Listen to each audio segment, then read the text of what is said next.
So it turns out that Valentina, that one lady that was just like mentioned for like a couple sentences in the last chapter, yeah, she's actually also from Super Mario RPG, like Chef Torde. Interesting to know. Anyway, welcome back to Mario is Missing by Skyrights. The cover page, which you can see right now, was drawn by Frayed Symphony, who you can find on Tumblr. Today, it's Chapter 5. You Need Help.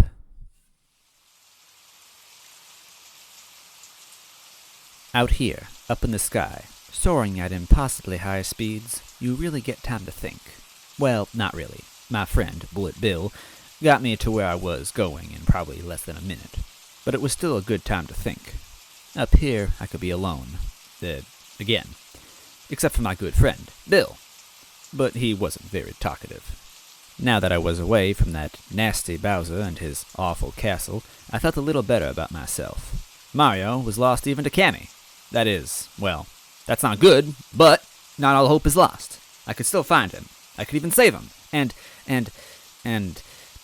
if he really was, I couldn't even say it. I couldn't even think it. But if he was, then at least I could know. At least I could know what happened. I wouldn't be able to live with myself without knowing. A tower approached from the distance. A tall, tangled tower, stabbing through the dark clouds, alone in its madness up here.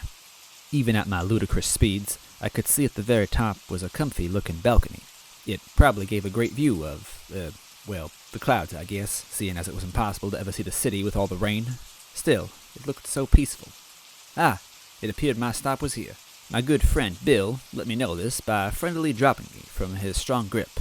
As I fell to the city, I took one last glance toward the tower again. I could swear I saw someone there. A strange fellow. Waving? Were they waving at me? I couldn't get a better view as I tumbled through the fluffy, wet clouds and down into the noisy lights of the city. Conveniently, instead of smashing my skull and bones against the harsh, unforgiving pavement of New Donk City, my body fell atop a nice big pile of soft green beans. My good friend Bill must have calculated this, surely. Wherever you're going, Bill, I'll never forget you. "Hey, that's my bean cart you're not dying in!" someone cried. Sorry, I said, tumbling out of the cart, taking more than a few beans with me. I apologized profusely for not dying in the street and ruining this poor man's business. "Ah, well," the green man said, his eyes and mouth hollowed out with a warm yet kind of creepy smile. "My sales here stink. Seems beanish people aren't really interested in buying beans for some reason. Gee, you'd think they'd love it." Oh, wowie, I must have landed straight in Little Bean Bean Town. It took me a while to recognize, but this happy fellow before me was a hooligan. Despite the unfortunate name, I've heard that bean people, and their cousins, the hooligans, are quite friendly, although maybe a little strange. My only knowledge of their people comes from Prince Peasley, one of the few celebrities I actually know. I'm a bit embarrassed to admit I have a poster of him back at home. He's so cool. He stands at the very height of fashion.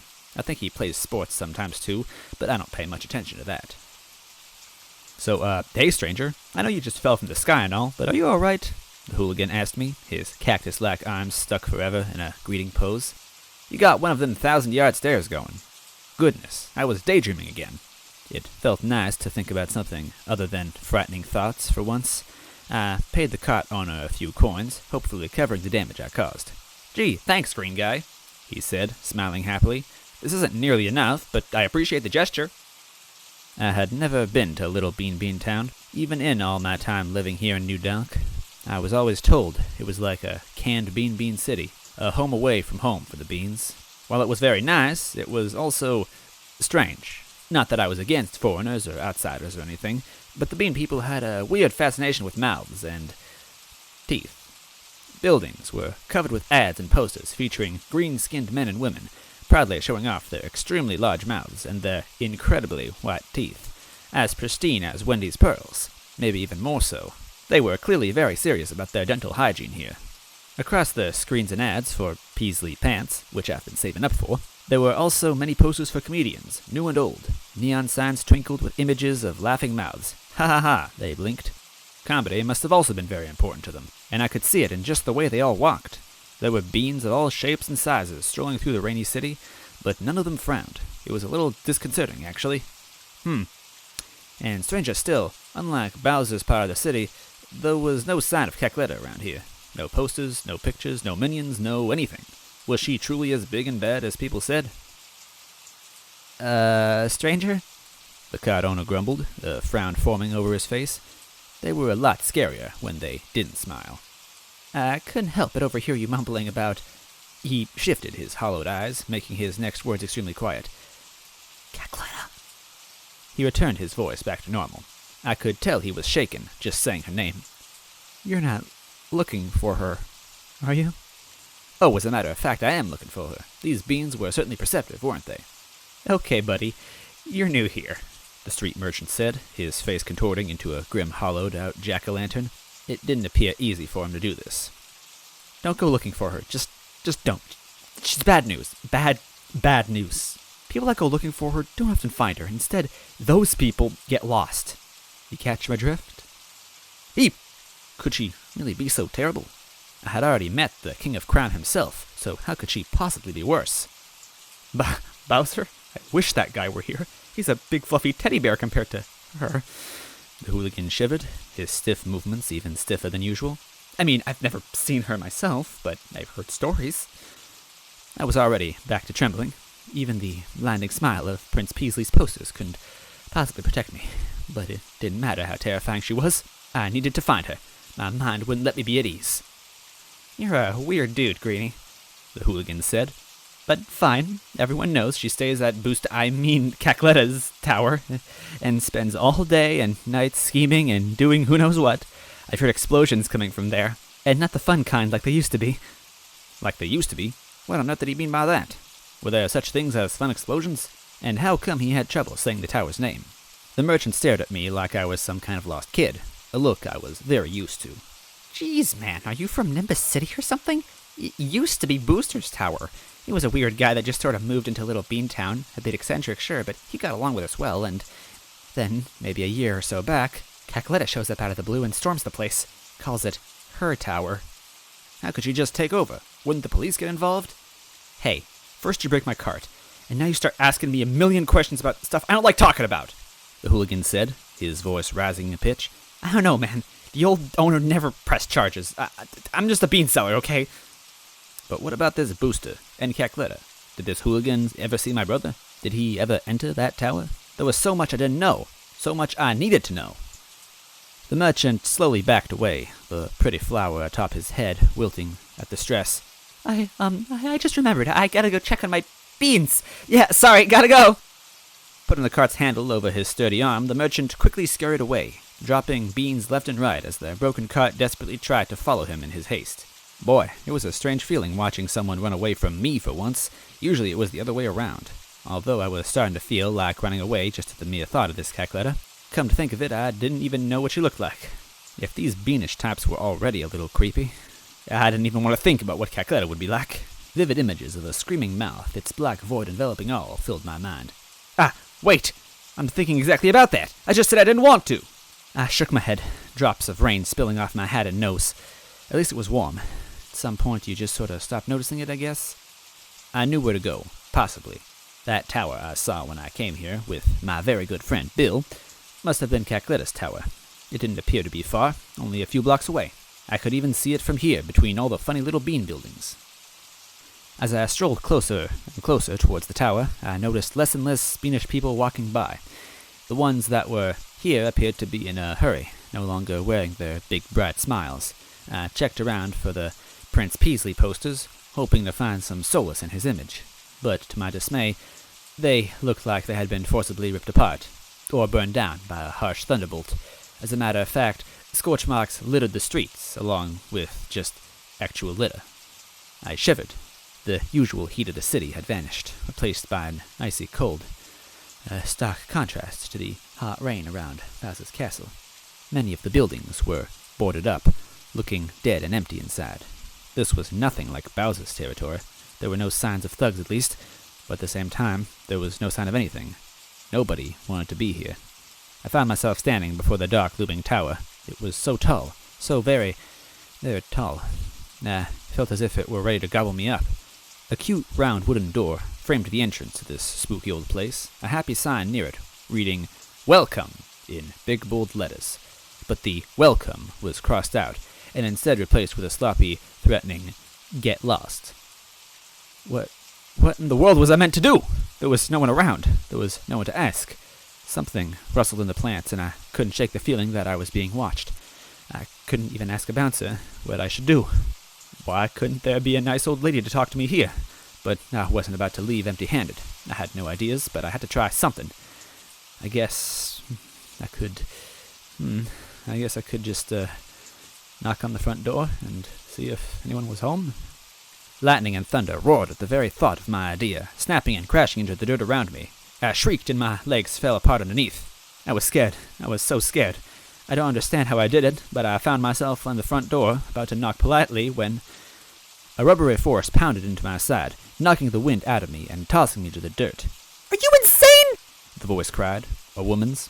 Could this be Cackletta? Was I already under attack? I screamed and writhed into her tiny little arms and pink mushroom head. She kept holding a finger up to her mouth, trying to shush me, dragging me away from the floor and over to the side of the tower. She was much stronger than I would have expected. What? Why in the world would you think I'm Cackletta? The toad girl said angrily.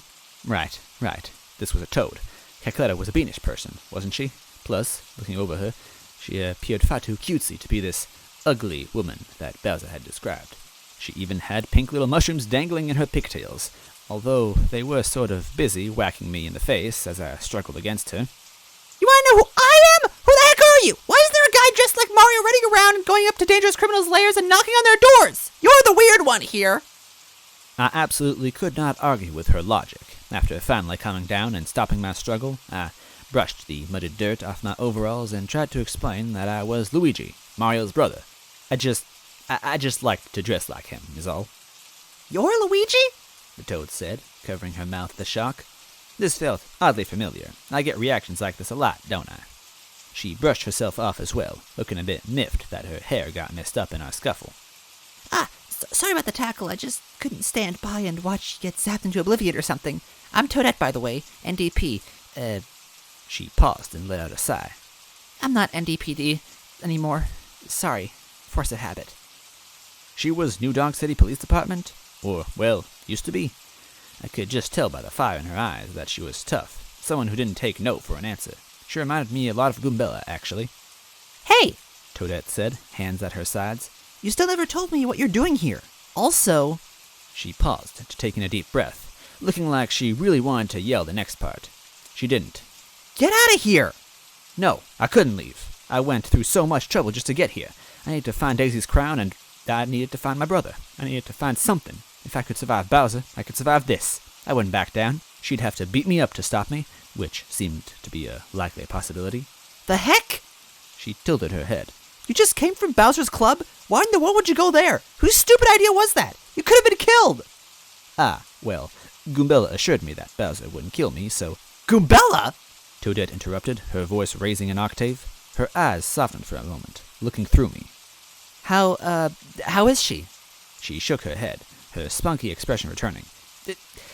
Just tell me what the heck's been going on, and don't skip on the details. So I did. I told her everything from Daisy to Popple to Cammy to Bowser. When I told her how Goombella stopped a burglary, her face brightened like she had just picked up a shine sprite. She was so proud.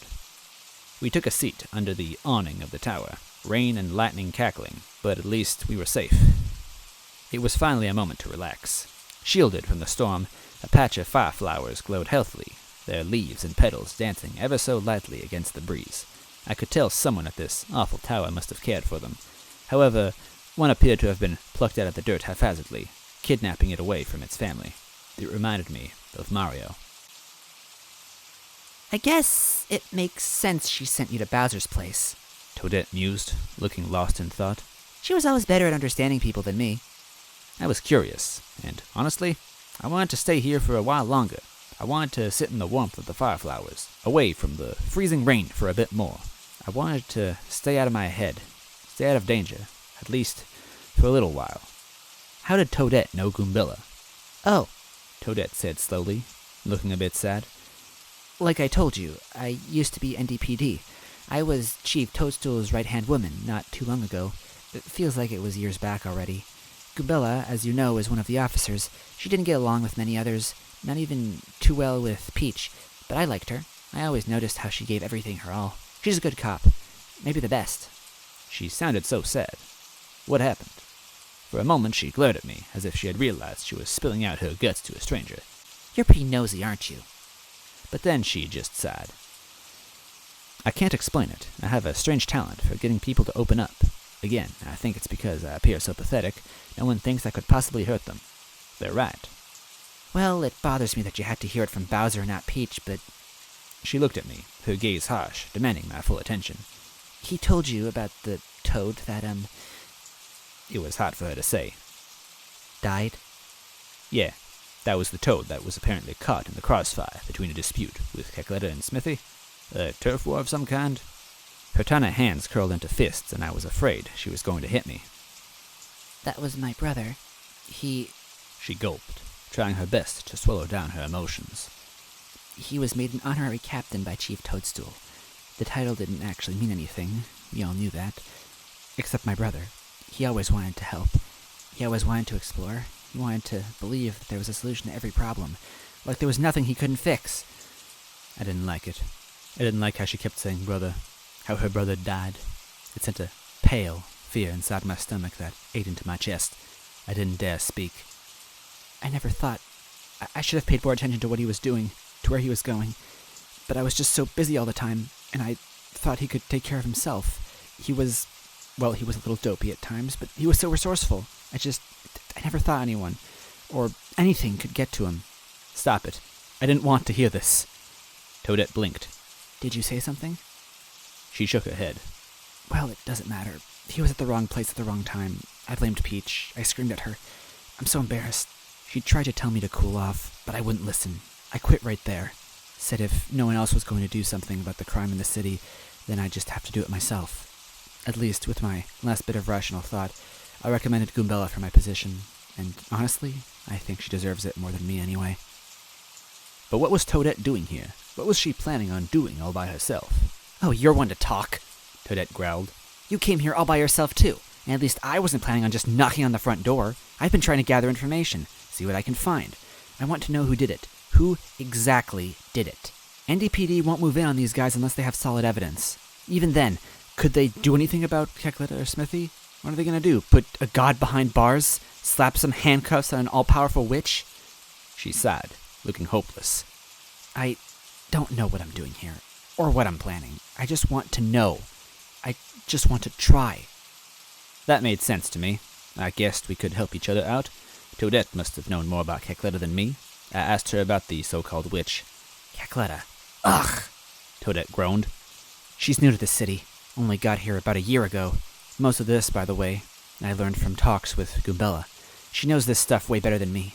Anyway, from what I understand, she fled from Bean Bean City after causing too much trouble there. Something about trying to steal their Beanstar. Peasley or something? It's Peasley. Prince Peasley, I told her.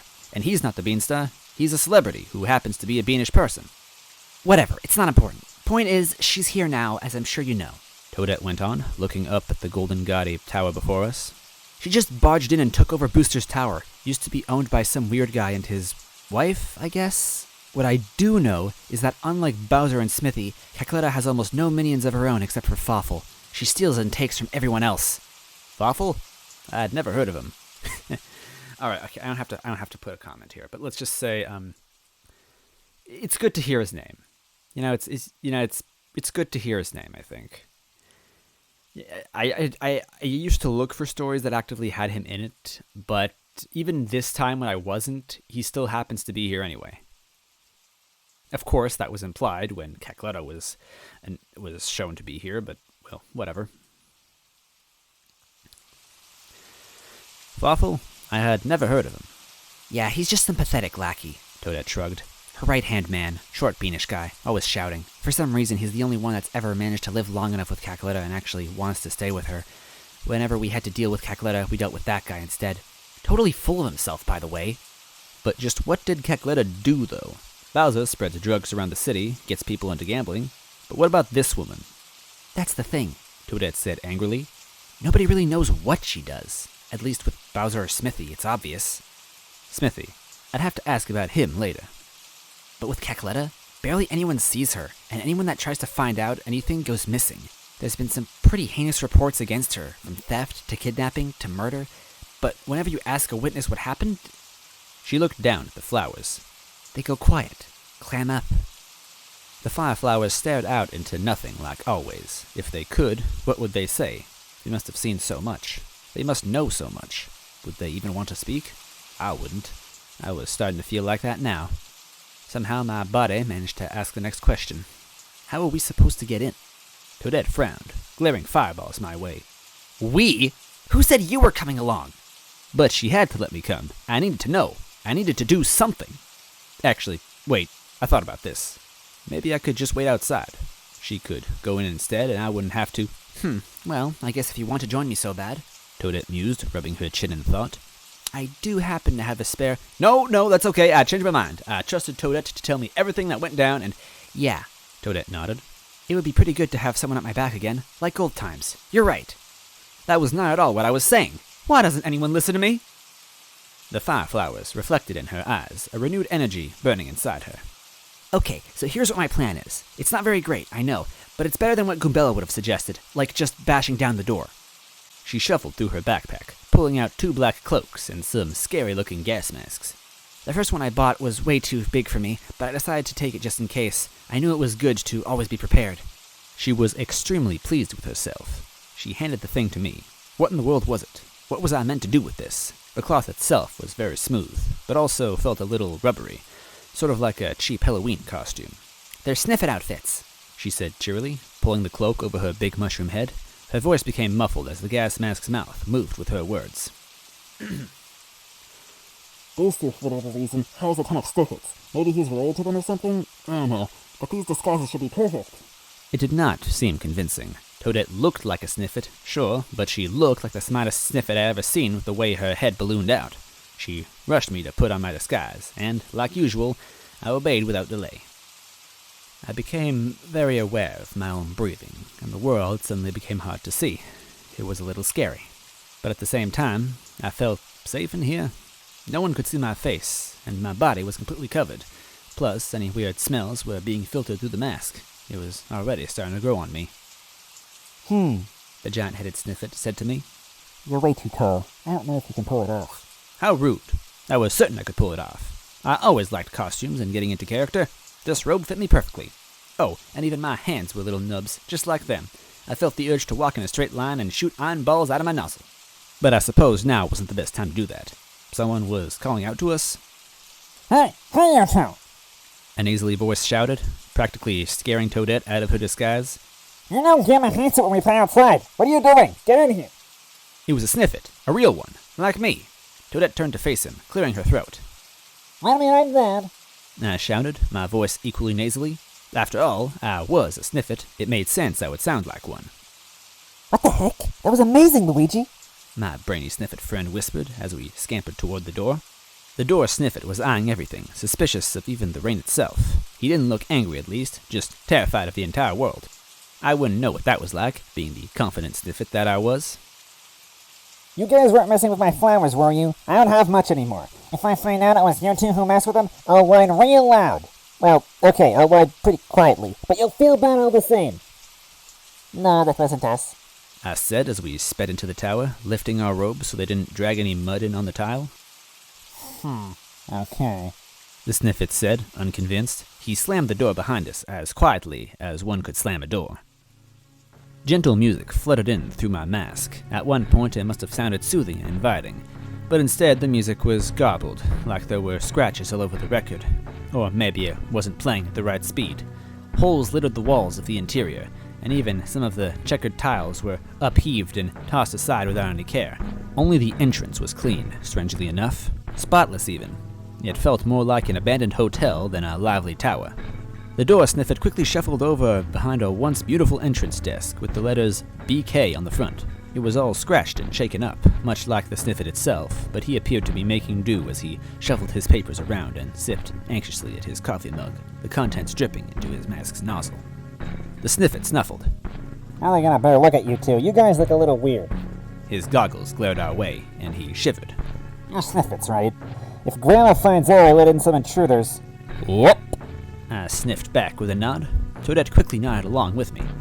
He continued to glare, climbing up onto his desk and tipping over his mug and papers haphazardly. As he got a better look at us, the inky blackness of his eyes saw all, and we would not escape his inspection. Lightning flashed dangerously through the windows, highlighting any and all imperfections as rain relentlessly pelted down the tower. Okay, sounds good to me.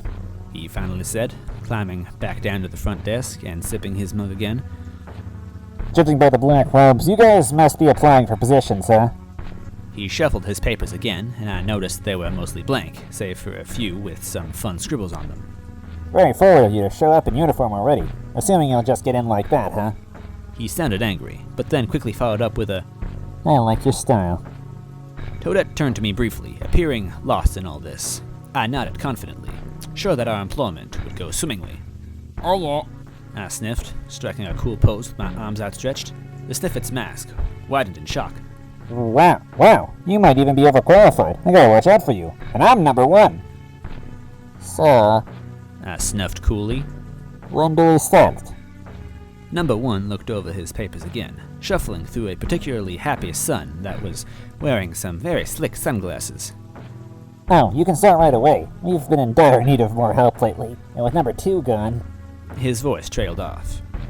I think you'd make a perfect number 2. And your quiet little friend, she seems smart. Number 4 suits her. Number 2, huh? Yeah, that did sound like the perfect number for me. Number 2. Okay. Good one. Number 2. I was number 2. I've always been number 2. What a great number. Number 4 nodded along happily. She was always a shy one, wasn't she? It's a good thing she had me talk for her. So, number 1, what do you need us to do? I asked. Well, get right on it, boss. Number 1's mask blushed a bright red. Boss? No one's ever called me that. Lightning flashed, and some kind of explosion far above us that threw him back into reality. Right. Number 3 will escort you to your duties. He clicked a button at his desk and sniffed something into a little speaker that I couldn't hear. In a split second, another identical sniffet appeared at the top of some fancy yet crumbling stairs. So you 2 are the new hires, huh? Come on, show you around. I'm number 3, by the way. He said proudly. Number 4 seemed like she could barely believe her eyes, but shrugged and pulled up her robes as she scampered up the rotting steps with me. Number 3 held a nubby hand underneath his nozzle, looking thoughtfully. You guys aren't cops or anything, right? Nope. I said, knowing that was indeed very true. Okay, cool, just making sure. Number 3 turned around and walked forward, his little nubby arms at his back. What a cool guy. Up here, along the corridor, pictures of strange, scraggly, bearded men lined the walls. Each wore the same big black beard, and each had their mouth open in a big toothy smile. However, most were missing quite a few teeth. They all looked related, in the sense that a bunch of trashy black bears look related in a garbage dump. As you can see, Booster comes from a very long line of handsome gentlemen. Number 3 sniffed smartly. These are all his descendants. Family is important, you know. Have to respect your elders. He said that last part haggardly, practically rasping it out.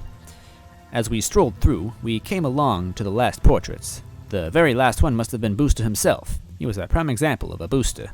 Bushy beard, big horns atop his hat, and a look that said, "Hey, I'm Booster." Whatever that meant. Although, there was something strange about one of the pictures before. The 3rd generation Booster, the grandparent, showed an intimidating green-skinned woman. Her fangs were sharp, and her body seemed to slither like a serpent. I felt like I had seen this person in my nightmares. Even stranger, it looked like this portrait had been simply taped over another. Number 4 desperately tugged at my robes, pointing at it with all her nerdy power. "Oh, 4, that is so you." She whispered. That's her, Luigi. That's Cackletta. "Luigi? Who was that? And Cackletta?" Number 3 turned around casually, although sweat was definitely forming around his nozzle. Yes, that's Grandma, Booster's grandmother. She came to visit about a year ago, and Booster, being the kind soul that he is, knew to respect his elders. He laughed, but it was way too high-pitched, and I heard him cry a little for a second.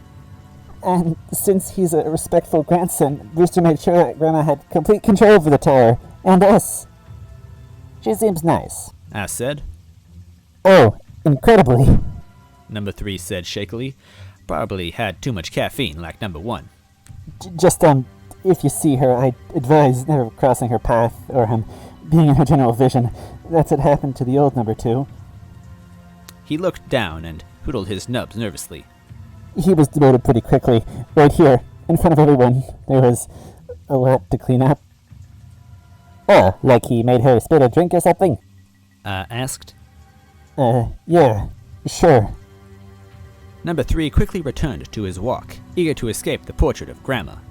He took us up yet another flight of stairs, through a particularly crowded hallway. Sniffets of all sorts stumbled by, their blue cloaks representing the lower rank. The way they groaned and shambled seemed pretty unprofessional. This must have been why they weren't promoted. Yeah. Number 3 coughed, scooching himself aside a drooling sniffet with a strange attachment to its nozzle. It looked futuristic and dangerous, but at the same time, very uncomfortable. These are the laser sniffets. Grandma, in all her elderly wisdom, decided that most of the other sniffets weren't good enough, so she, transformed them. I moved my arm around one of the laser sniffet's noses, and the rings around it pulsated with powerful energy. Number 4 quickly grabbed me and pulled me away from the groaning guy, shaking her head. Yeah, I suppose it would have been very rude of me to touch his spiffy nose doohickey. They're not very talkative anymore. Number 3 sighed, turning one of the laser sniffets so it wasn't walking into a wall. But I guess if you yell, "Intruder!" or "Destroy them!" they listen pretty well, and, oh no. The laser sniffet's lifeless masks perked up at the order, their bodies and legs scrambling about. A few of them shot wildly, their lasers piercing and melting the tower's wall with ease. Number 4 tackled me to the ground, just narrowly avoiding a deadly shot herself. Guys, stop! It was just an example! Number 3 cried, his body wiggling in fear. Please? No, wait, I order you to stop! Stop it, you idiots! The laser sniffets quickly calmed down, their beams of pure energy and destruction finally coming to a halt as they resumed their lifeless shuffling forward. Number 3 let out a horrified sigh of relief. Just say it like how Grandma would. They were very obedient, weren't they? I see now I was wrong to call them bad employees. Sure, I narrowly avoided death, but to be fair, they were ordered to kill. Could I really blame them for listening so well? No, of course not. In fact, I was proud of them. Maybe one day I could be as good at following orders like them. Number 3 led us a few more rooms up the tower, each getting a little stranger and a little more destroyed than the last. One room was just plain upside down. Lights defied all logic and reason, hanging upward like stalagmites, whereas tables with little sniffet mugs sat cutely up on the ceiling as if nothing was wrong. Number 4 was looking a little dizzy, but I held her hand and guided her through some of the impossible geometry. It wasn't that bad. We sniffets were used to it. Oh yeah, this room usually gives the new guys some trouble. Number 3 called out, standing on the wall beside us, his center of gravity completely different from ours. What you want to do is ignore anything you've ever learned about reality and logic, and you just sort of go with the flow, you know? Can do. I said simply, looking through a doorway and seeing myself with number 4 staring back at us. Boy, if I was anyone else, I'd be terrified. Good thing I'm number 2. Number 4 was getting a little shook up, but that's just because she was always the brainiac. Poor girl relied on her math and logic too much. At some point, gravity and reality went back to making sense, and we were back in yet another alleyway filled with potholes and colorful toys. I looked through one of the windows and saw nothing but mist and dark rain clouds all around, with the usual deadly lightning. We were certainly high up. I felt what I considered to be fear bubbling inside my stomach, but that didn't make sense to my character. I mean, that didn't make sense to me. Number 2, the fearless and cool Sniffet. So, what do you guys do around here? I asked, trying to make some small talk. Number 4 seemed very pleased with this form of questioning.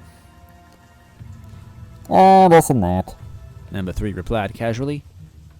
Used to be we just played with Booster and caught beetles and stuff. Not much has changed, really. Except there's this constant drill all the time. I guess a lot of, cleaning and whatever.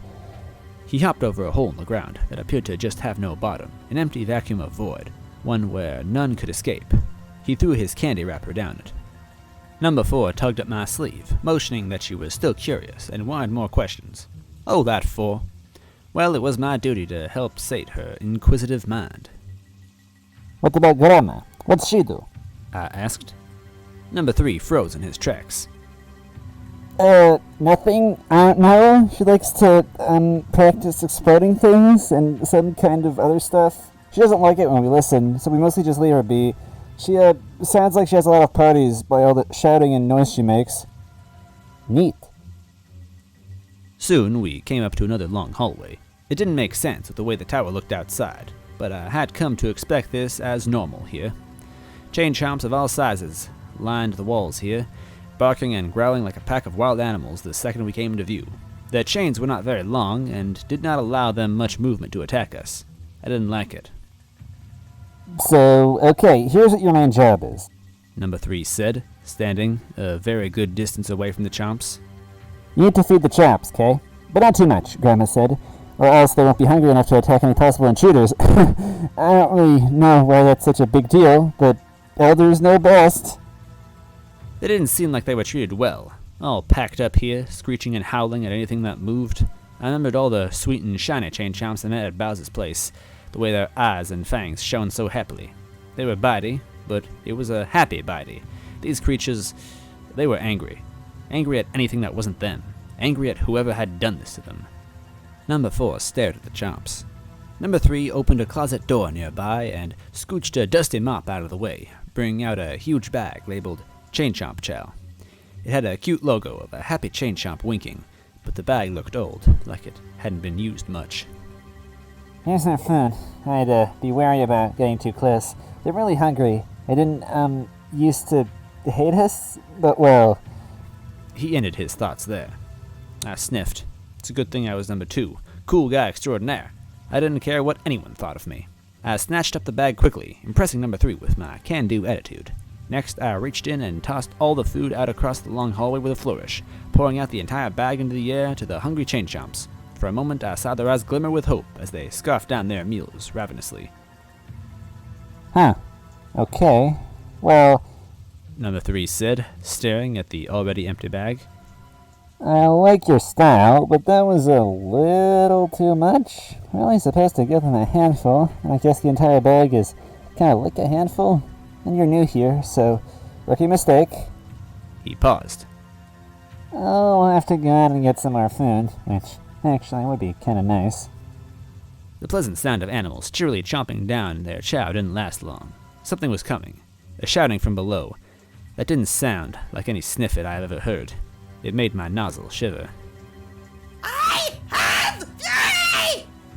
Number 4, being the shy girl she is, we are related to shy guys after all, quickly pulled me into the closet next to us, tugging me with a lot more force than I expected. She slammed the door and shushed me. Well, rude, but it would be uncool to not blindly copy her, and I was not uncool. Stupid Tower of Confusion! The angry voice said, seemingly struggling to speak with his rage. Fafel should not have to suffer such terrible trick! Foolish trick! Why is there not an elevator? The closet's door was open just a crack, and through my mask I could see him, a short little green man, seething with anger, his enormous glasses swirling with steam. That's Number 4 hushed herself.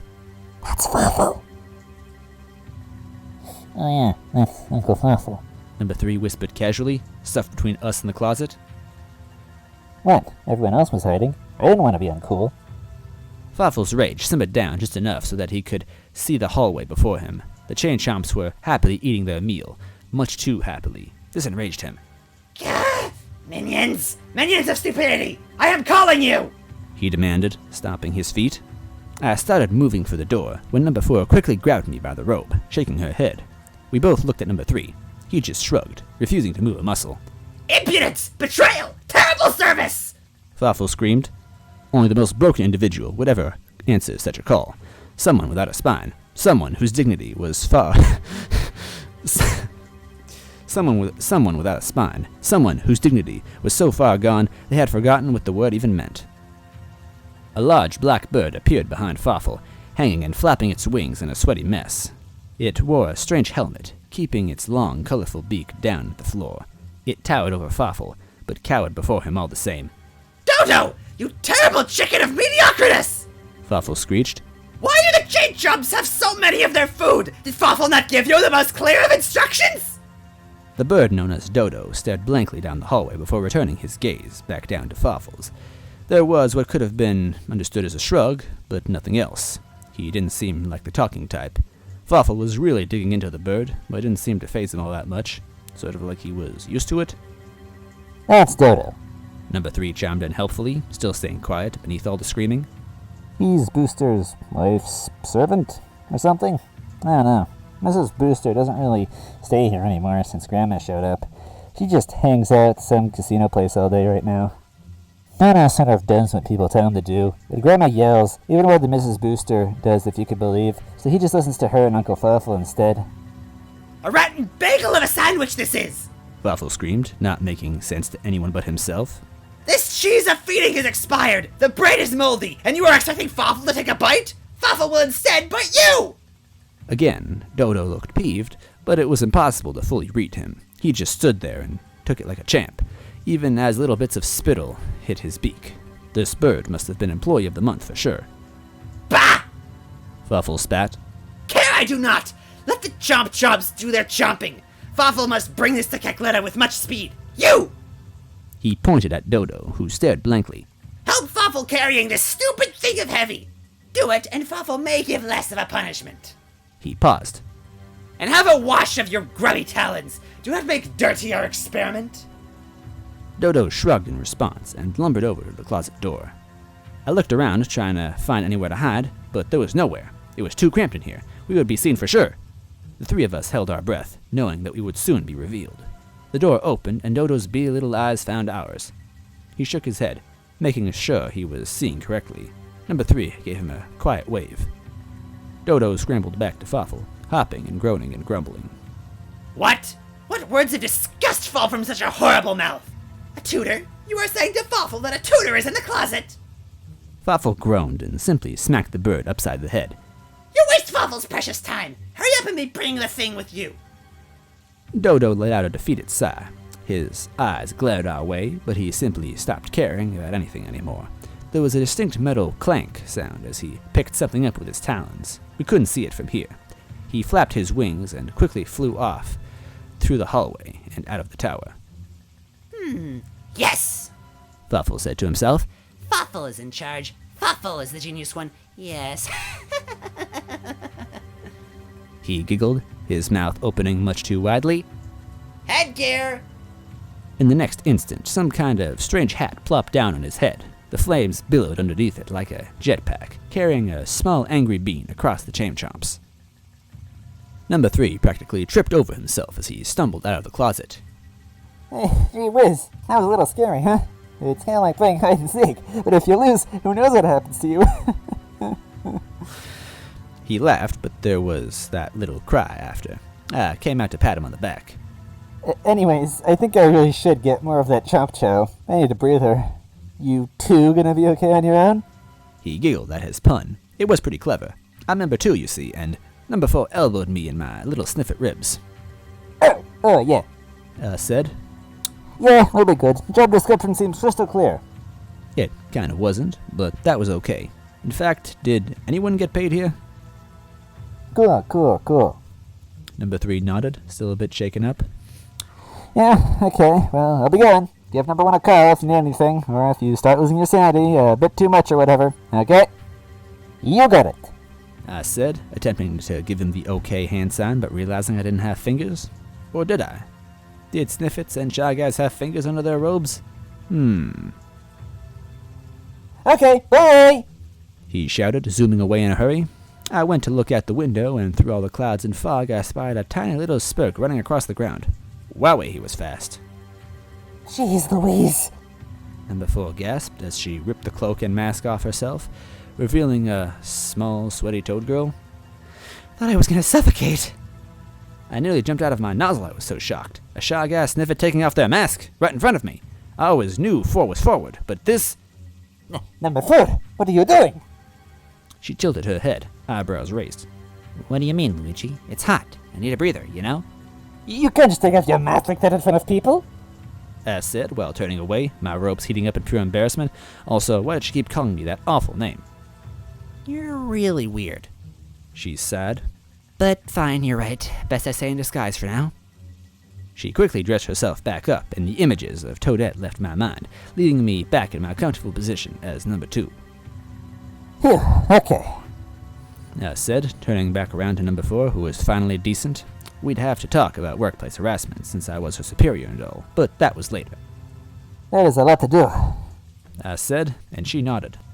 Look at all the dust around here, and all these tiles have footprints all over them. I'll get the vacuum, and you get the mop, and we'll...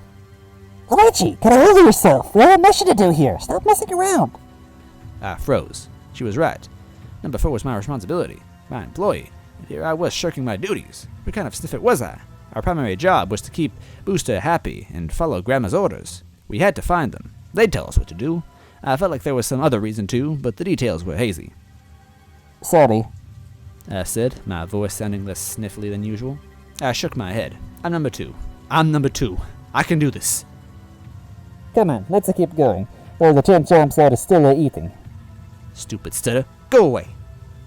Toadette nodded. I mean, number 4. Number 4 nodded. Was it hot in here? I was feeling hot. And dizzy. We snuck quietly past the chowing chomps. Number 4 whispered something to me.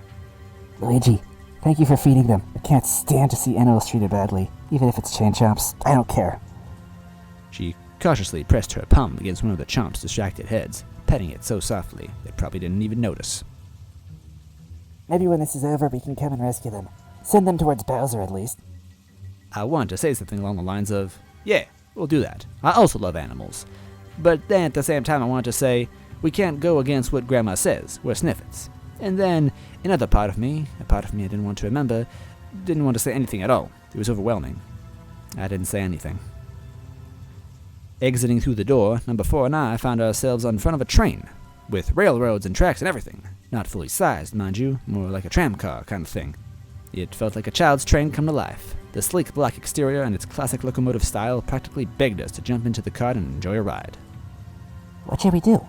Number 4 asked, a tinge of excitement in her voice.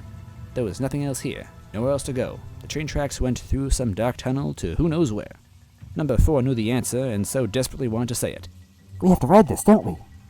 As the number 2 sniffet, it was my job to know these things, and this certainly seemed like a thing we were meant to ride. I nodded to her. Ah, yeah. I said, hopping up happily into the train car. Number 4 might have been a little cautious before, but my energy proved to be infectious as usual. She scampered up into the seat across with me, needing a little help to get in. She wasn't the best jumper. All right. She said, a smile in her voice. Maybe this will be a little fun, too. She looked around. How do we start it? Using my keen sense of sniffet power, I deducted that this pulley thing over the front of the train must be the start. Had to be. Or maybe it was just the train's horn. Wait, do trains have horns? They had whistles or something, right? Well, whatever. I was already pulling on it anyway. So? It hissed to life, steam puffing into my face. Luckily, I was wearing my mask, so I only coughed a little. The train slowly began to chug, puttering along the tracks and into the tunnel. I sat down with number 4, whose eye holes sparkled with curiosity. See, no problem. I said, feeling proud of myself. Things were back on track for number 2. I think this might actually be fun to... In the next instant, the train exploded with raw power, shooting off into the tunnels like a bullet bill hyped up on royal syrup. I let out a shriek, highly unlike number 2. I nearly tumbled out of the train as we hit what felt like light speed. Number 4 let out a mad giggle as she held on to the train's car. Yoo-hoo! The world meshed into a warping blur of black and light through the tunnels of Cackletta's tower. I no longer knew what way was up or down. I couldn't even tell if we were falling or rising. We passed through innumerous amounts of rooms and all sorts of strange anomalies. At one point, I could swear number 4 and I had turned into pixelated versions of ourselves, but I think that was just my vision failing. Oh, hey guys, how's it going? Number 1 said, somehow in the train car behind us, the world still a gory mess of light and dark. He laid his elbows on the cart, holding his chin in his nubby arm cutely as he spoke to our screaming bodies. Number 3's still not getting that chop chow or whatever. You guys fitting in okay? I could only let out a guttural scream from the depths of my soul. Nice, man, nice. Number 1 nodded. Anyway, I was just grabbing some fertilizer from the top of the tower from my little garden out there. Messed up how some people think they can just steal someone's flower, right? Like, hello, rude. The train quickly came to a halt, the brakes stopping it completely, as if it had never been moving at all. Fighting the urge to hurl, I quickly examined the room we had stopped at. There was a desk with BK on it and the Booster family portraits. We were back at the bottom? At the entrance to the tower? This is my stop. It was good seeing you guys. Number 1 said as he hopped out with the happy fireflower bag in his arms. I never wanted to ride this thing ever again. Wait, I want to get up. The train shot off into warp speed again, my reality blending into luminescent star bits. For a moment, I was sure we weren't even in the tower anymore. The inky blackness of the tunnels felt more like the vastness of an unlimited galaxy, and the lights looked more like twinkling stars. Was one of them waving at me? And just like with number 1, the train came to a complete and sudden stop. I didn't care where I was anymore. I climbed out and toppled onto the tile, heaving through my nozzle, begging for that sweet, sweet stilted air of the tower. Oh my gosh, that was so fun! I think Goombella would have loved that! I gotta take her sometime! Number 4 cheered as she hopped out of the car, robes bouncing with excitement. I didn't care enough to ask where we were. I just needed to catch my breath. Being number 2 was harder than I had expected. I was just starting to think I might not be cut out for such an important job. The world finally stopped spinning and I got a chance to glance at my surroundings. There were toys everywhere here. From my brother, Mario, to Prince Peasley, to some ultra wrestler clad in yellow with a glorious blonde mane. A cute miniature office stood off to the side, looking suspiciously like my office, complete with a little fireflower on its tiny desk. A beetle played happily in the office, doing important beetle things, I assumed. Where the heck are we? Number 4 asked, the roller coaster high wearing off. She checked behind some enormous red curtains, revealing a huge window overlooking the Cloud City. Did we actually make it to the top? I think so. Strange. If this was truly the top, then where was anyone? A mysterious door caught my vision. A peephole revealed the outside to be a small but comfy-looking balcony. Oh, this was the balcony I saw before. There was someone waving here when I fell into Little Bean Bean Town. Where were they now? I looked into the peephole. Hey, buddy! A gruff voice exploded into my ears. My vision of the balcony was completely overtaken by a bushy beard and a big set of gangly square teeth. The dopey-looking eyes stared back into mine, and the man's jaw opened up into a frightening grin. He reminded me of the Beanish people, but without nearly as much care put into his dental appearance. His smile had tons of gaps and holes. Are you my new pals? Huh? I shrieked, trying to force a sniffle. Wow, you must be my friends if you're screaming like that. The bearded man said cheerily. Here, I gotta come back in, but I'm gonna say the secret password. Don't listen, okay? I mumbled, backing away from the door. Okay. The stout man shifted his bulging eyes left and right, as if anyone could possibly hear him all the way up here above the clouds, like anyone honestly even cared what the password was to this door. His disgusting lips leaned close to the doorframe, and he whispered, "Luigi." Huh? I gasped, wondering how he knew my name. Not that that was my name. I'm number 2, right? The door unlocked and swung open, letting the strange man scamper inside. Eh? What was that, pal? Did you hear my password? I just picked it at random. I don't know anybody named Luigi. Can you imagine? He wrapped his sweaty arm around my shoulder. A guy named Luigi. Oh, that is hilarious. Number 4 stepped up to the plate, her quiet streak over. Now I seemed to be struggling to speak. Oh, hi, I'm number 4, and this is number 2. You must be Booster, right? Thankfully, this seemed to get his attention off me somewhat. He turned us both around to face number 4, still holding me tight in his friendly headlock. Yep, my name's Booster, and I love to party, he said energetically. I have yet to learn what a party is or how to have one, but my sniffits, that's you, have told me all about how great they are and how much I love them. I know, not very relevant to this conversation, but I wanted to share. Number 4 and I blinked, unable to process the strange man. He was completely unfazed by our awkward silence. So, you guys want to, hang out? I got pizza and recorded the last match of the Glitz Pit. Oh man, I hear it's between the Coopinator and Rockhawk. They have been throwing so much of the shade at each other. Honestly, I'm a little disappointed of the lack of umbrellas and hats or anything that could really cause any actual shade. It feels disingenuous, and I'm starting to think that wrestling might not be real. Could you imagine? Number 4 stared blankly at Booster. It was up to me to speak up. Yes? I said, accidentally adding that question mark at the end of it. That was apparently the correct answer. Booster's grip on me tightened, and I could actually feel him start to sweat in excitement. Wow, you guys really are the best. I can see why I hired you. Okay, so I know I said that we should watch the fight, but I'm just feeling really so excited. I want to act it out now. It's been so long since I've had friends over. Grandma is always keeping people away. And I mean, I can't say no to her. Respect your elders, am I right, fellas? Everything that came out of his big mouth sounded so incredibly genuine. Even the sniffets had that tinge of fear or helplessness when they said that line. Not Booster. He finally loosened his grip on me just so he could gather up some of his toys.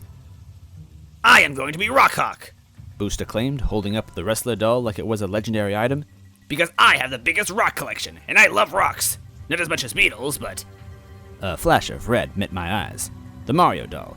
It jumped out at me, no pun intended, and I couldn't forget it. It seemed so real, yet also so foreign. I hadn't seen Mario in such a long time. My own identity was becoming quite a mystery to myself. Mario! I called out. Have you seen Mario at all lately? I noticed your doll. Booster stared, mouth agape, his entire body turned to the Mario doll. Mario? He asked it. Huh? Who the heck is that? Do you mean the Great Gonzalez? Great Gonzalez? I repeated, dumbly. That sounded familiar, but I couldn't quite put my little sniffet finger on it. Booster's eyes widened as his gross square teeth grinded together. What kind of sniffets are you guys if you don't know wrestling? He was eyeing me up and down, looking suspicious. Number 4 nervously jumped to my side. No, we know him. She assured Booster. He was an up-and-coming star in the ring. His persona was that he was a detective, and his shtick was that he solved who murdered his opponent. It was always him. Spoilers? Booster cried, tears running down like waterfalls. I was looking for clues still. I didn't know who did it. Why would you do that? Number 4 tilted her head. But the announcer always says it at the beginning. Wait a minute. I think I remember Mario talking about such a thing. There was some kind of mystery or crime at Glitzville not too far from here. He was complaining he didn't really want to be a fighter, but he got roped into it. Did he really get so popular? I never liked wrestling, so I never tuned into the fights, and I should have paid more attention to him. Speaking of not paying attention, I had also lost track of the conversation. Booster and Number 4 were talking about wrestling things. Number 4 didn't seem to be the most knowledgeable person to ask about this either. Have you seen the Great Gonzalez here, boss? I asked, interrupting them. Maybe someone pathetic like Luigi would be too afraid to ask, but again, I am not that guy. I'm his biggest fan. Booster's eyes lit up as he scrambled over to me, his body positively wriggling with a childlike energy. Oh man, you? No way! I'm his biggest fan! He said, hopping around with the Mario doll. He even came here to visit not too long ago, just a week ago even. He paused, looking glum. I didn't actually get to see him, but my sniffet's got his autograph. He produced a greasy wrench from who knows where. Across its metal, I recognized that handwriting. Great Gonzalez, it read. That was Mario's messy handwriting. But why a wrench? I don't know. Booster shrugged, tossing the wrench into his mouth like a tasty snack. It was best to ignore that. Probably just the first thing they saw. It's not important. I was intrigued. I had to know more. What else happened? Give me all the details. I'm so jealous. Well, this is all Harry's say. I think it's pronounced. Booster started. The Sniffets, that's you guys again, your Sniffets, but you're new Sniffets, so you don't know what all the old Sniffets do. Ahem. The Sniffets were at the door when he came by. He said that he wanted to talk to Grandma. Maybe it was a wrestling thing? I very much doubted it was a wrestling thing, and to be honest, it was very hard to follow just what this man was saying, but I wrote it down all the same. So, I think they called her down for a nice friendly wrestler chat. Number 1 got me that autograph and spit it up to the top to tell me about it. That's why he's my number 1. I was so excited, I stopped playing with my Beatles right there and put on my best pair of underwear to go see him. But by the time I was all suited up and ready, Gonzalez and Grandma were gone. Water shot out of Booster's eyeballs like a leaky pipe as he went on. I wanted to meet him so bad, but he didn't want anything to do with me, I guess. All I would have done is thrown bombs at him and practiced my wrestling moves on him. Is that so wrong? I had to learn to ignore most of his ramblings. I tried to ask the right questions. Do you have any idea if Gonzalez went to see another wrestler? Like Smithy, perhaps? Maybe, Booster said cheerily. I am not really sure. Grandma showed up again soon and started shouting. Good old Grandma. Not sure why my wife, Valentina, in case you didn't know, can't stand her so much. I love her shouting. Really gets the blood pumping, you know? Us boosters come from a long line of shouting! He shouted, practically shattering my eardrums. He grinned, way too proud of himself. But the shouting didn't end there. The timing was almost too perfect, and I had to seriously wonder what was up with this booster guy. Booster, did you lock this door again? An angry voice screeched, clearly an old woman. You rotten waste of space! Booster hopped up at the mention of his name, but still never showed a bit of fear. Uh-oh, looks like Grandma's here. You two should probably hide. Grandma gets cranky pretty easy. He tugged number 4 and I over to the window, stuffing us behind the curtains and closing them, all in a flash. Hide here. No one ever checks behind the curtains. Trust me. Buffalo destroying it! Bobbler said, as wood splintered and crackled around the room, blowing the door clear off its hinges and into a million tiny pieces. Number 4 and I watched in silence through the tiny gaps in the curtains, hoping they wouldn't notice us. Even number 4 was afraid. That's Cackletta, She whispered, her voice shaking. Cackletta's withered body slithered into the room, her form changing with nearly every movement. One thing stayed clear, though. Her hunched back, her towering body, and that terrifying mouth full of razor-sharp fangs. She loomed over Booster, her wrinkled green skin wrinkling even further as she sneered at him. You stupid, pathetic man! Cackletta hissed, spittle raining down his face. Hi, Grandma. Booster greeted, waving to her like she wasn't some sort of demon. How are you and Uncle Fawful doing today? Lightning crackled before his feet, answering that question. Ha! Grandma, you are such a card. Booster laughed, somehow not realizing how much danger he was in. Cackletta's form shifted and writhed. Her eyes grew immensely large. Her mouth opened into what could only be described as a pure nightmare.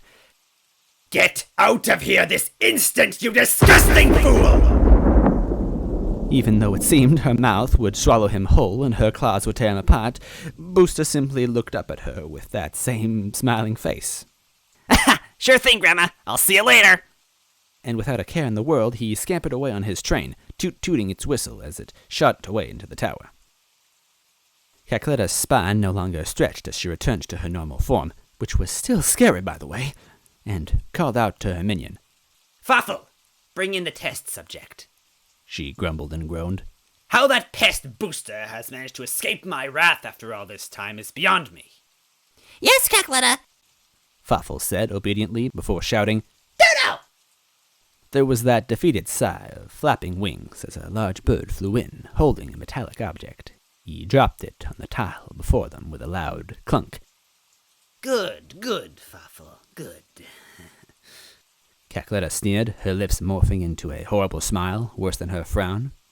She waved Dodo away like he was nothing more than a pesky fly, not even worth wasting a word on. Dodo looked only too happy to oblige, quickly fluttering out of the room, hopefully to somewhere where people treated him better. Yes! Fawful said proudly. Fawful has procured this one with much better efficiency. That foolish fool Smithy had none of the idea this time. The metal thing on the ground sparked and writhed. It was still moving. Wires fell out of its stomach like guts, though most of its red paint had been scraped off in the attack. It resembled a Shy Guy on a knife-like pogo stick. Boing, bzz, boing. It buzzed pathetically, its voice coming out like TV static. It was clearly not working very well anymore. I couldn't help but feel bad for it, even though it was just a machine and didn't look very nice. Much better, Fawful, much better. She cackled, her tongue slithering out of her mouth. Seems like I have a use for you yet. I'm willing to forgive you for your mishap from before. After all, I spent so long tending to you, teaching you like my own little seed. Would be a horrible waste to find out you're a rotten bean, wouldn't it? Fawful began to sweat over his trembling body. Yes, Cackletta. Fawful promises to grow into a great big melon of usefulness. That didn't quite make much sense, even to Cackletta apparently, but she ignored his yammering and turned her attention to the squirming metal piece of scrap on the floor. Yes, shyster. Cackletta mused, circling it like a vulture about to rip into flesh. Yes, this should work this time. Stand back, Fawful, unless you wish to join it where it's going. Fawful yelped and scooted back against the wall, much to Cackletta's pleasure. Now, just like everything else, become mine! Cackletta screamed, her arms stretching out impossibly over the creature, fingers growing right before our eyes. A devilish lightning magic shot through her body, striking the shadow. It rose from the ground by her power, wires still sparking, her voice box still repeating in agony. For just a moment, the thing moved under her power, its metal feature morphing into something monster-like. But only for a moment. The metal reformed its shyster shape and fell to the tile with yet another thud, completely unchanged. Boing, boing. Cackletta seethed, her spine stretching out yet again as she grew.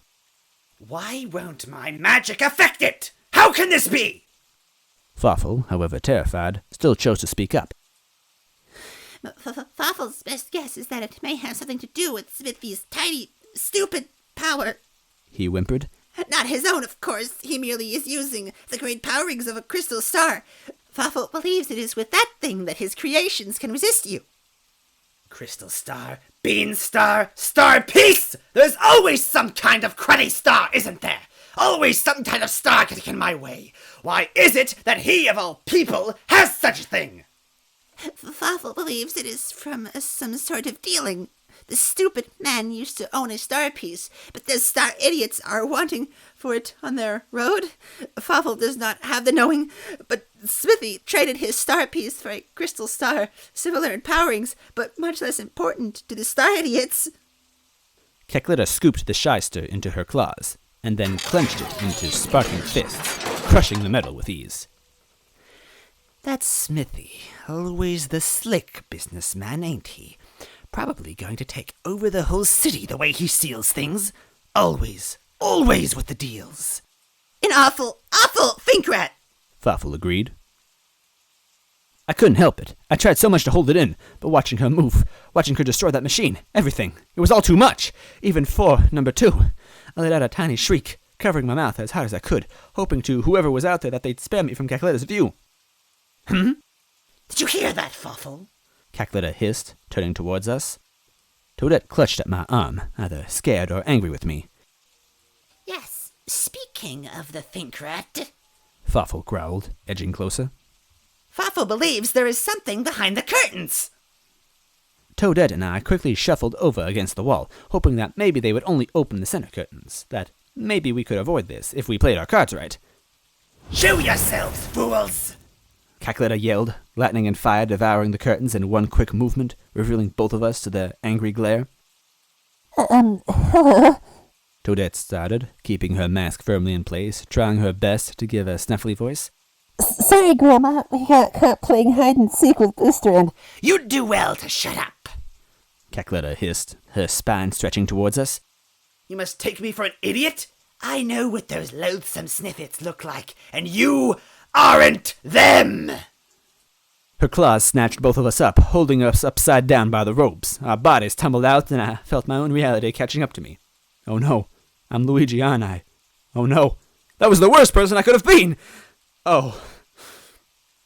Cackletta eyed both of us over, but for whatever reason didn't destroy us in an instant. Instead, she simply smirked.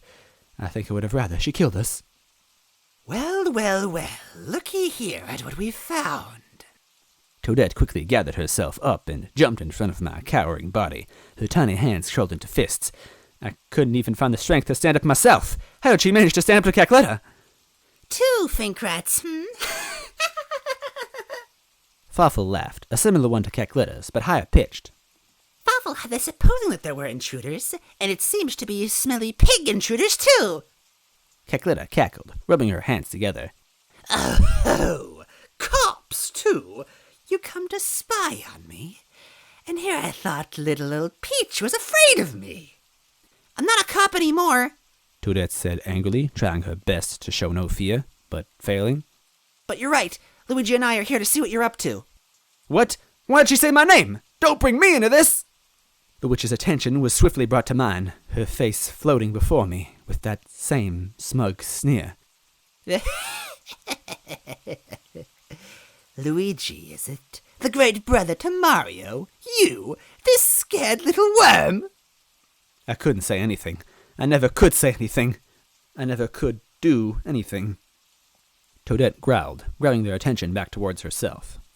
Enough! Tell me what happened 2 weeks ago, in your turf battle with Smithy. Tell me what you did! Tell me right now! Ooh, feisty little thing, aren't you? Cackletta chuckled.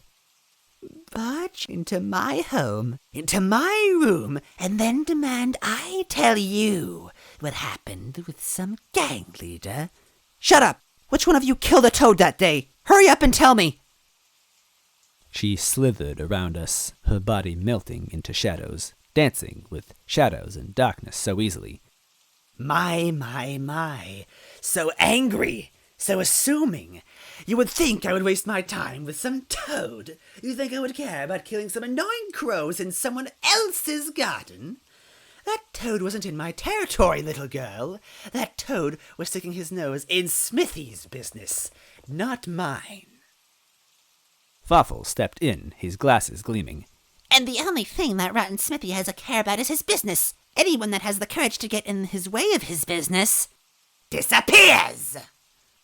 Cackletta howled, her body vanishing into the shadows before reappearing behind us with a laugh. People say I'm bad. Have you been to Smithy's part of the city? Oh, you heard me right. Part of the city. He doesn't just own a block like that fool Bowser, or a simple tower like I do. He owns a whole part of the city. Toadette was trying her best to stay strong, to not be frazzled by the nightmare before her. I know that! Cackletta lived up to her name, laughing and laughing, her fangs growing, her body still twisting and turning. Is that why you came to me first, little worms? Did you fear Smithy's domain too much? Were you hoping the loner here would have all your answers? It would make things awfully easy for you, wouldn't it? Awfully easy if it were me. Shut up! Toadette cried, but her voice betrayed her, cracking slightly. Oh, I have to laugh! And she did. So much. Her laughter echoed in my skull, painfully. Well, I'm not sorry to admit, little girl, that I had nothing to do with that toad. I'm surprised your brother didn't tell you the same, Mustache. Her dark eyes fell back on me, and I won't lie, I cowered. But she mentioned my brother, Mario. She did see him. She saw him when the others didn't. She saw him and thought he spoke to us. What did she know? What's that? Cackletta put a hand to her ear. Razor-sharp teeth splayed in an impish grin. Oh, your brother, Looking for him, are you? Yes, that's right. That Sweaty Plumber was here, and he did talk to me. I told him exactly what I told you. Last I saw, he was headed straight into Smithy's territory. And you know, people who go there don't often come back. So, there was still a chance. I could still find him. Maybe he was being held there. Oh yes, you two pests should absolutely go looking for him there. She laughed. That'll keep you out of my garden forever. He won't play as nice as me. Toadette wasn't as keen to accept her information as I was. She took a step forward to the boiling demon, refusing to recoil at her hideous form. Why should we believe you? How do I know you did nothing to my brother? Eyebrows raised, it seemed Cackletta only grew more amused. Oh, that toad was your brother. How ironic. How tragic. She twisted her spine, bones snapping and breaking as she flipped upside down before us. Two losers brought together by the missing brothers. Her smile flashed into a scowl. What a cliché tale. What utter tripe. What nonsense. I'm not afraid of you. Toadette huffed, her arms shaking. Answer my question. The room darkened. The shadows began clawing at our own, ripping into ours, tearing us apart. I have a question for you, little girl. Cackletta hissed, her eyes burning red holes into black. Why shouldn't I kill you both right now? No one even knows you're here. Toadette gulped. She had no response. Neither did I. I wish I could have said something. What's the matter? Thought you were brave. Thought you were the big hero. Cackletta said, through a sneer, her disembodied head floating in the dark. I'll answer that question for you, since you idiots haven't got a clue. Killing you two would only bring me more trouble. It would bring more worms in my garden to exterminate, wondering what happened to other worms. And in your futile struggle to search for your disgusting friends, you eat my soil, you eat my seeds. Her mouth opened wide, wider still, impossibly wide, until there was nothing left but dark. So do you see, I don't expect you to, blind worms that you are. It's simply too much trouble to kill your brothers. The darkness slowly faded away, returning us back to the tiled room. Cackletta still loomed, her back hunched, but at least now she seemed like a living creature. Neither of us could make so much as a peep. Farfel, Cackletta said. Tell the worms what happened that day, with the toad. Make it quick. The short bean man hopped up, extremely aware to be as obedient as possible right now. Yes, of course. Farfel was sent to be retrieving one of the smithy's creations. What purpose is none of you Finkrats' concern. But as Farfel was dutifully snatching up one of the soulless husks, some other machines had becoming aware of Farfel's presence. He had a flair for theatrics. He acted out every word, every sentence, ducking and weaving and twirling dramatically, his cloak flowing in a way that said, "Have a notice for my cloak." Farfel is not as powerful as the great Cackletta, of course, but Farfel has power still, yes? Farfel fought back the ugly, horrible machines of mindlessness. However, Farfel only needed one. With machine in Farfel's hands, Farfel fled, only because Farfel was ordered. Farfel could have done much slaying, but on the way of Farfel's heroic escape, Farfel flew over a curious toad. Farfel had no time for such trifles, so Farfel left. Smithy's terrible machines, in their most nasty fury, must have done that lowly toad in. He bowed gracefully, ending his story. There. Cackletta hissed, eyes narrowed. Good enough for you? No, Toadette said angrily, and lightning crackled in Cackletta's palms. But that's all I'm going to get here. She pushed her luck. We're also looking for Daisy's crown. You wouldn't happen to know anything about that, would you? Cackletta spat the word, insulted. A crown? Why would I care about such a worthless item? The only one who would be even remotely interested would be that greedy Smithy. You do well not to waste my time with such mundane questions, girl. Fine, Toadette said. We're done here. Again, such an act! Cackletta shook with rage. You are a fearful little girl. Don't pretend to be anything less. At least your friend here is honest. She grinned my way. Now, I will decide when we are done. And we are! So long, pests! Cackletta opened her cloak, her arms stretching out again, except this time the shadows beneath her pulsated towards us. I screamed and latched onto Toadette as the floor beneath us collapsed, and the void devoured us into an endless fall. Farewell, Finkrats. Farfel called out from above, already sounding so far away. The last thing we heard, besides my own screaming, was the laughter of mad beans. Toadette might have put on a brave face, but I felt her clutching me back, her shrieking voice so tiny compared to mine. It was only darkness now. Darkness and falling. I wish I could have said I at least felt the wind as we fell, but I felt nothing. Nothing but the sensation of falling, like my mind had tried to create gravity where there was none. I don't know how long we stayed there. It was too long. And then, just like a nightmare, our bodies plopped down onto the tiled floor, the darkness nothing but a hazy memory. Hey, what the heck? A sniffy voice called out. Who are you guys? What do you think you're doing, falling from the ceiling without making any holes? That's weird. Number one, my good friend. I was so happy to see him after dealing with such an ordeal. What the? Who are you? And why do you sound familiar? Get out of here, you bunch of weird no-hole ceiling fallers. And stop hugging and crying on me. Aw, no, that's right. I was still Luigi. Drat. Who knew living a lie could cause any issues? Also, number one was shoving us effectively at the front door of Cackletta's tower. Looks like we had been transported all the way back to the bottom. Not that I was complaining. I never wanted to come back here again. And don't come back unless you at least make a hole in the roof when you fall through it. Number one slammed the door behind us, locking it up tight. After so long inside that dreadful place, the pitter-patter of rain was a welcome sound. The city didn't seem nearly as bad anymore. Toadette moaned out in pain, still dizzy from the fall. She brushed herself off and shook her head, slapping me with her pigtails on accident. That was terrible! It was. I couldn't say I was feeling any more confident than before, either. But I don't know what else we could have done, Toadette admitted with a sigh. I feel like we haven't learned to think, Luigi. I don't know. What else were we supposed to do? What else could we do? There's nothing left to do. Toadette said, looking out into the slick streets. Except go to Smithy's.